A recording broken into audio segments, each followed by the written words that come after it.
ಮೊಟ್ಟ ಮೊದಲ ಶಿಕ್ಷಕಿ, ಭಾರತದ ಪ್ರಸಿದ್ಧ ಸಮಾಜ ಸುಧಾರಕಿ, ಆಧುನಿಕ ಶಿಕ್ಷಣದ ತಾಯಿ, ಸ್ತ್ರೀ ಶಿಕ್ಷಣವನ್ನು ತೆರೆದ ಕೀರ್ತಿಯು ಜ್ಯೋತಿ ಬಾಪುಲೆಯವರಿಗೆ ಸಲ್ಲುತ್ತದೆ.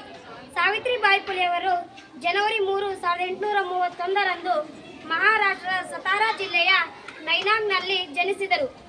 ಇವರ ತಂದೆಯ ಹೆಸರು ನೇವಸೆ ಪಾಟೀಲ. ಇವರು ಬಾಲ್ಯದಲ್ಲಿಯೇ ಜ್ಯೋತಿ ಬಾಪುಲೆರನ್ನು ವಿವಾಹವಾದರು.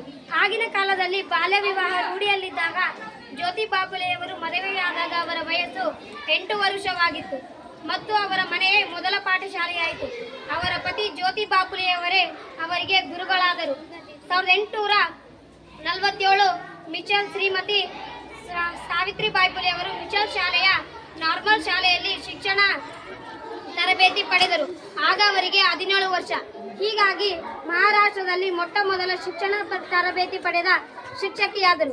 ಶಿಕ್ಷಕಿ, ಸಂಚಾಲಕಿ, ಮುಖ್ಯೋಪಾಧ್ಯಾಯಿನಿ ಮುಂತಾದ ಕೆಲಸಗಳನ್ನು ಸಮರ್ಪಕವಾಗಿ ನಿರ್ವಹಿಸುವುದರ ಮೂಲಕ ಜ್ಯೋತಿ ಬಾಪುಲೆಯವರು ಇವರಿಗೆ ನೆರವಾದರು. ಬ್ರಿಟಿಷ್ ಸರ್ಕಾರವು ಇವರು ಮಾಡುವ ಕೆಲಸ ಕಾರ್ಯಗಳನ್ನು ಗಮನಿಸಿ ಮೆಚ್ಚುಗೆಯನ್ನು ಸೂಚಿಸಿತು ಹಾಗೂ ಬ್ರಿಟಿಷ್ ಸರ್ಕಾರವು ಇವರಿಗೆ ಇಂಡಿಯಾಸ್ ಫಸ್ಟ್ ಲೇಡಿ ಟೀಚರ್ ಎಂದು ಬಿರುದು ಸಹ ಕೊಟ್ಟಿದೆ ಹಾಗೂ ಹೆಣ್ಣು ಮಕ್ಕಳು ಸಹ ಪುರುಷರಂತೆ ಓದಬೇಕು ಎಂಬ ಇವರ ಮಹದಾಸೆಯಿಂದ ಕಷ್ಟ ಕಾರ್ಪಣ್ಯಗಳು ಬಂದರೆ ಕೂಡ ಹೆಣ್ಣು ಮಕ್ಕಳು ಓದುವ ರಹದಾರಿಯನ್ನು ಸೂಚಿಸಿದರು.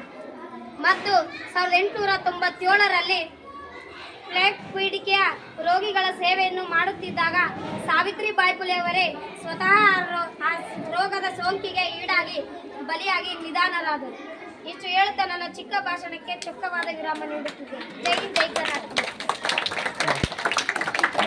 ಕನ್ನಡದಲ್ಲಿ ಅಚ್ಚುಕಟ್ಟಾಗಿ ಈ ಒಂದು ಜ್ಯೋತಿ ಫುಲೆಯವರ ಜೀವನದ ಕುರಿತು ಅಚ್ಚುಕಟ್ಟಾಗಿ ಮಾತನಾಡಿದಂಥ ನಮ್ಮ ಶಾಲೆಯ ಶಶಿಕುಮಾರ್ ಅವರಿಗೆ ತುಂಬು ಹೃದಯದ ಧನ್ಯವಾದಗಳು.